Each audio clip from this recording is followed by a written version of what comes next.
एक छोटा सा बोर्ड रेडी पर लगा हुआ था। इस पर मोटे मार्कर से लिखा हुआ था, घर में कोई नहीं है, मेरी बूढ़ी माँ फालिज ज़दा है, मुझे इन्हें खाना देना होता है और हाजत करानी पड़ती है।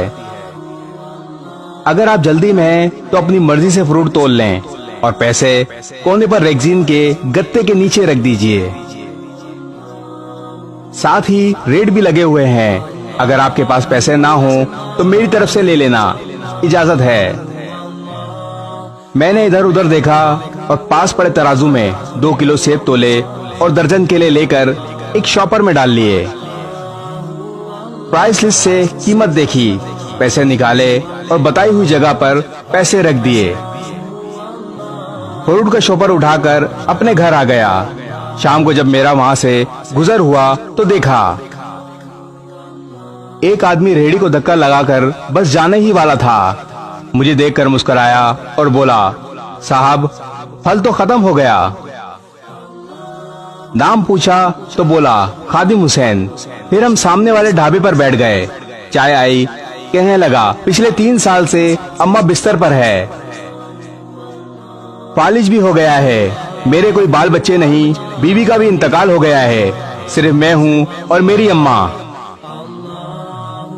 अम्मा की देखभाल करने वाला कोई नहीं है, इसलिए मुझे हर वक्त अम्मा का ख्याल रखना पड़ता है।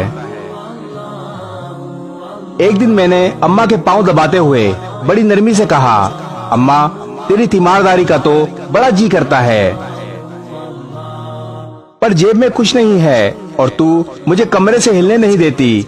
कहती है तू जाता है तो जी घबराता है, तू ही बता मैं क्या करूं। मैंने कहा, अम्मा कमाऊंगा नहीं तो दवा और खाना कहां से लाऊंगा, अब क्या गैब से खाना उतरेगा। ये सुनकर अम्मा ने झुर्रियों वाला चेहरा उठाया, अपने कमजोर हाथों का प्याला बनाया और ना जाने रब्बुल आलमीन से क्या बात की।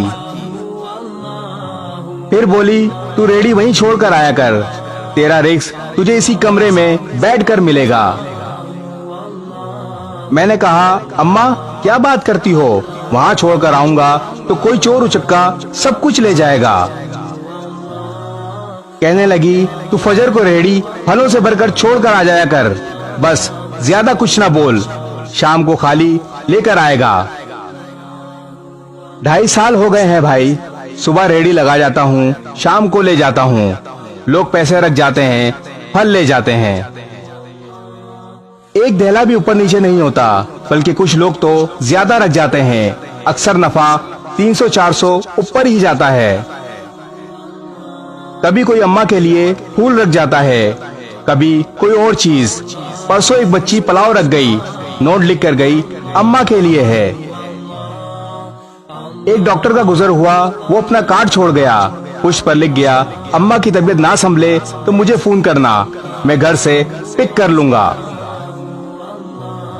किसी हाजी साहब का गुजर हुआ तो वो अजवा खजूर का पैकेट छोड़ गए। कोई शॉपिंग करके गुजरा तो अम्मा के लिए सूट रख गया। रोजाना ऐसा कुछ ना कुछ मेरे रिस्क के साथ मौजूद होता है, ना अम्मा हिलने देती है, ना अल्लाह रुकने देता है। भाई किसी ने ठीक कहा है, माँ बाप अगर एक बार हाथ उठाकर दुआ कर दें तो दुनिया व आखिरत दोनों संवर जाते हैं। इस वीडियो को शेयर जरूर करें, हो सकता है आपके एक शेयर से ये बात किसी के दिल में उतर जाए।